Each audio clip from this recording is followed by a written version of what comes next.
बिहार में शराबबंदी कानून पर सरकार ने संशोधन किया है। उसके बाद से इस कानून को लेकर बिहार में काफ़ी चर्चा हो रही है कि शराब माफियाओं पर अब सरकार सीधे नकेल कसेगी। जब इसको लेकर आज विभागीय मंत्री सुनील कुमार से जेडीयू कार्यालय के जनता दरबार ने मीडिया ने बात की तो उन्होंने इसकी जानकारी देते हुए बताया है कि इस कानून को लाने का मेन फोकस था सरकार का कि अनुभव के आधार पर हम लोग चाहते थे कि इस कानून के बाद, संशोधन के बाद शराब माफियाओं पे नकेल कसी जाए। इस कानून के इम्प्लीमेंट होने के बाद लगभग 30 से 40% आंकड़ों में कमी आई है।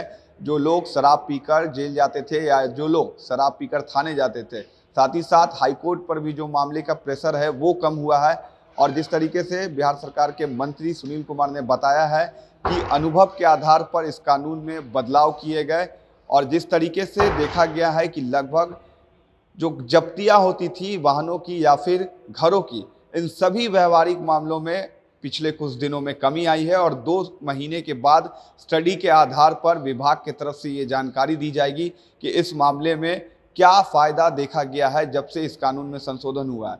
साथ ही साथ विभाग के मंत्री ने एक बड़ी जानकारी देते हुए ये बात भी कही है कि इस कानून के इम्प्लीमेंट होने के बाद बिहार में शराब माफियाओं पर पूरे तरीके से सरकार ने नकेल कस दिया है और अब हम लोग इसकी कंट्रोल रूम से मॉनिटरिंग कर रहे हैं। लगातार आंकड़ों की जो रिपोर्ट है वो सरकार के पास आती है।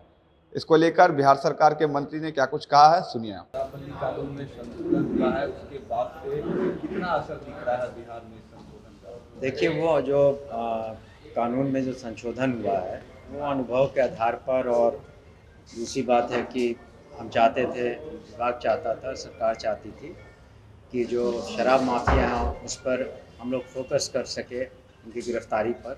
और तीसरी बात थी कि जो कोर्ट में बेल मैटर्स इत्यादि हैं उस पर जो कोर्ट का जो कार्य बोझ है वो कम हो सके और स्पीडी ट्रायल पर हम लोग ज़्यादा कंसंट्रेट कर सके, उस पर ध्यान दे सकें।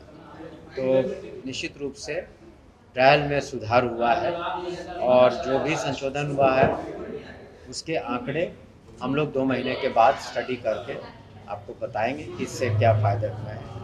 और ये सोच समझकर हम लोगों ने संशोधन किया है, लेकिन इसके क्या फलाफल हुए हैं, उसके सकारात्मक पहलू तो नज़र आ रहे हैं, लेकिन अगर आंकड़ों की बात करेंगे तो हम आपको आंकड़े भविष्य में दे देंगे। लेकिन एक स्टडी ज़रूर हम लोगों ने किया था कि जिससे कि जो शराब पी करके पकड़े जाते हैं, जेल जाते हैं पहली बार, उनके करीब 30 से 40% आंकड़े थे, तो उतना तो कमी ज़रूर होगा मेरे ख्याल से।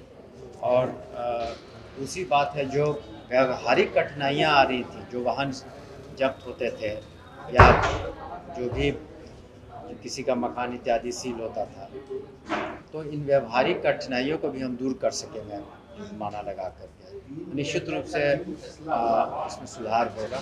एक कंट्रोल रूम बनाकर भी खबर आ रही है कि कंट्रोल रूम में कंट्रोल रखी जा रही है। देखिए, कंट्रोल रूम तो पूर्व से निर्वत है, पूर्व से भी चल रहा है, इसमें कोई कमी नहीं है। और हम लोगों ने डेली मॉनिटरिंग का भी सिस्टम रखा हुआ है, डेली आंकड़े भी हमारे पास आते हैं।